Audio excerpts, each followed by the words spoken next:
Hello dear student, welcome to life science concept. तो student, आज मैं आपके लिए लेकर आया हूँ सीएसआई का एमसीक्यू। सीएसआई के अंदर आया हुआ एमसीक्यू है। ये एमसीक्यू कब आया था?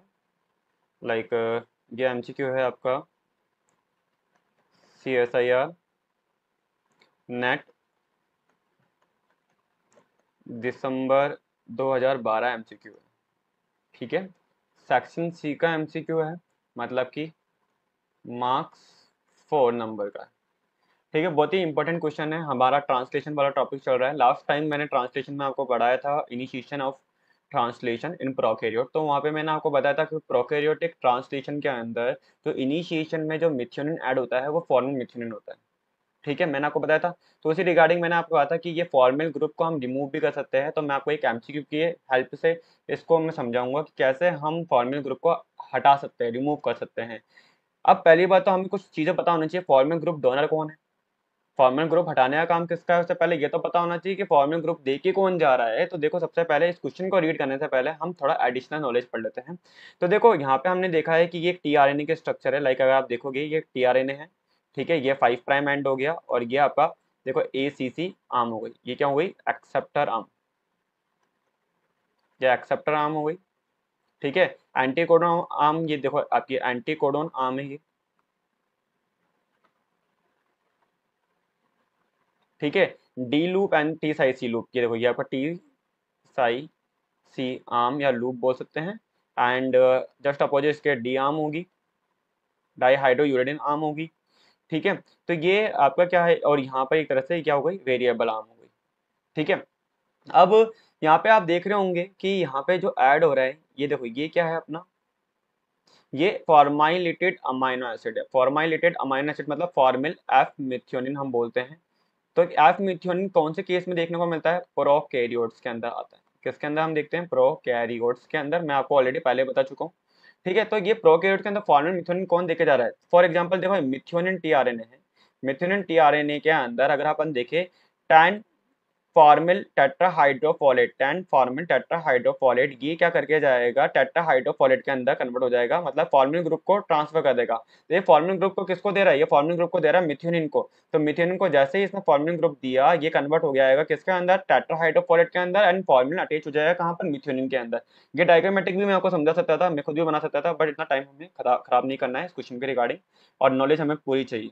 ठीक है, तो देख लेते हैं अपन। तो methionine is converted into forming methionine with the help of 10 forming tetrahydrofolate, which is converted into tetrahydrofolate. And now as you know that कि देखो यहाँ पे क्या ऐड हो गया है, यहाँ पे देखो ये फॉर्मिल ग्रुप, ये क्या है हमारा? फॉर्माइल ग्रुप अटैच हो गया। यहाँ पे क्या था? Amino group. अमाइनो ग्रुप से कौन अटैच हो गया? फॉर्माइल ग्रुप अटैच हो गया। अब देखो, इस फॉर्मिल ग्रुप को मेरे को हटाना भी है, तो कैसे हटाए? देखो यहाँ पे देखो, ये रहा CHO, ये रहा CHO, इसको कैसे हटाए? तो with the help of deformylase enzyme. हम सबसे पहले क्या लेकर आएंगे? डीफॉर्माइलेज एंजाइम लेकर आएंगे। तो मैंने यहाँ पे देखो, ये अमाइनो ग्रुप को देखो, यहाँ पे मैंने क्या हटा दिया है? फॉर्मल ग्रुप को मैंने रिमूव कर दिया। Removal of formyl group with the help of deformylase. किससे हटाया? मिथ्योनिन से हटाया। नाउ हम क्या करते हैं? देखो यहाँ पे हम क्या करते हैं, इसको अगेन इस पेप्टाइड को हम देखो, यहाँ पे कितने पेप्टाइड है? ये R1 हो गया, ये R2 हो गया, एंड देन ऐसे अपन, मतलब ये अमाइनो एसिड 1 हो गया, NCC amino acid 2, amino acid 3, ऐसे अपन बहुत सारे अमाइनो एसिड होगा। ठीक है, अब ऐसे बहुत सारे अमाइनो एसिड है। ये पूरी चेन है एक तरह से, अगर अपन देखें, ये पूरी की पूरी एक चेन है अमाइनो एसिड के n नंबर में। अब देखो मेरे को क्या करना है, अब मैंने सबसे पहले अमाइनो एसिड मतलब जो फॉर्मिल मिथ्योनिन से फॉर्मिल ग्रुप हटा दिया, मिथ्योनिन रह गया यहाँ पे। अब मिथ्योनिन रहने के बाद में अब हम क्या करके जा रहे हैं यहाँ पे? With the help of amino peptidase enzyme, एक और एंजाइम यूज में लेते हैं, amino peptidase enzyme, which can remove 1 and 2 amino acid, 1 and 2 amino acid, या तो एक अमाइनो एसिड हटा सकता है या 2 एडिशनल अमाइनो एसिड को रिमूव कर सकता है। कहाँ से? अमाइनो ग्रुप एंड से। ठीक है, तो इसने क्या करा अमाइनो पेप्टाइड ने? इन bacteria removal of methionine, methionine को रिमूव कर देंगे। तो इन bacteria and mitochondrial formyl group, and sometime the methionine is remove during translation, sometime methionine and 1 and more additional amino acid we can remove with the help of amino peptides. Okay, तो यहाँ से हमने क्या करा, amino peptide treat किया and एक या एक से ज्यादा हम एक या दो अमाइनो एसिड को हम रिमूव कर सकते हैं। इस बिहाफ पे ये क्वेश्चन हमारा है, ये नॉलेज आपको कॉपी नोट्स में लिखनी भी है। सो क्वेश्चन देखो क्या बोल के जा रहा है, क्वेश्चन बोल रहा है in bacteria N forming methionine is the first amino acid to be incorporated into a polypeptide chain. As you know that, मैं आपको ऑलरेडी प्रीवियस लेक्चर में ट्रांसलेशन वाले में बता चुका हूँ कि बैक्टीरिया में क्या देख रहा है, एन फॉर्मिंग मिथ्योनिन होता है, फर्स्ट अमाइनो एसिड होता है, इनकॉर्पोरेट होता है पेप्टाइड चेन के अंदर, ठीक है।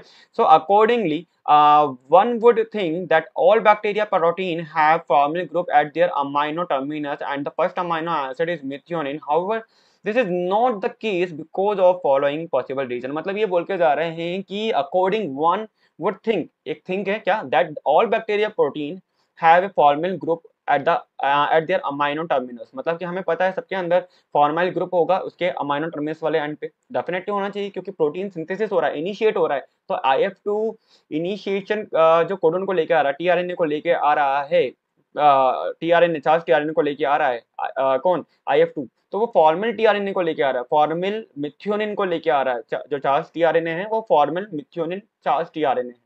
सो इन्होंने बोला है कि the first amino acid is methionine, however this is not the case because of following possible reason. अब प्रोटीन जो बन रही है उनमें ऐसा जरूरी नहीं है कि सब जगह पे आपको मिथ्योनिन देखने को मिले, ठीक है। जब भी हम कोई प्रोटीन बना रहे हैं तो इनिशिएशन एंड टर्मिनस पे आपने क्या हर एक प्रोटीन के अंदर, प्रोकैरियोट के अंदर फॉर्मिंग मिथ्योनिन देखा, नहीं, क्या मिथ्योनिन देखा, मिथ्योनिन भी नहीं देखा। और मिथ्योनिन तो स्टार्ट कर रहा है, इनिशिएट कर रहा है, तो अमाइनो टर्मिनस एंड पर, एंड टर्मिनल एंड पे मिथ्योनिन क्यों नहीं है। समझ रहे हो ना क्वेश्चन क्या कहना चाह रहा है। क्वेश्चन मतलब एक प्रोटीन में एन टर्मिनल है और एक सी टर्मिनल है, तो अगर एन टर्मिनल पे मिथ्योनिन है या यहाँ पे साइरिन है, यहाँ पे वैलिन लिख देता हूँ, यहाँ पे मैं हिस्टिडीन लिख देता हूँ, यहाँ पे ऐसे फर्दर बहुत सारी प्रोटीन है।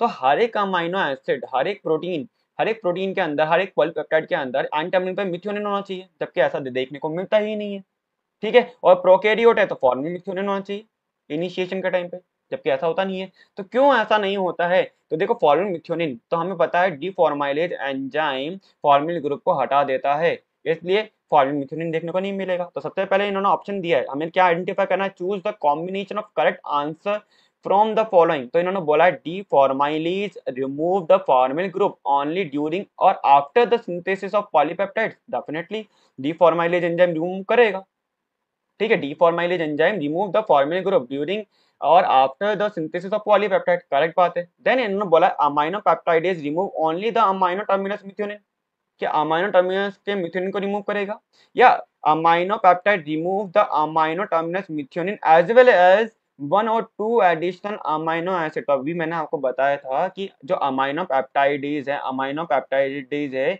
वो एक मतलब मिथ्योनिन को तो रिमूव करेगा एंड वन और टू एडिशनल अमाइनो एसिड को भी दे कैन रिमूव।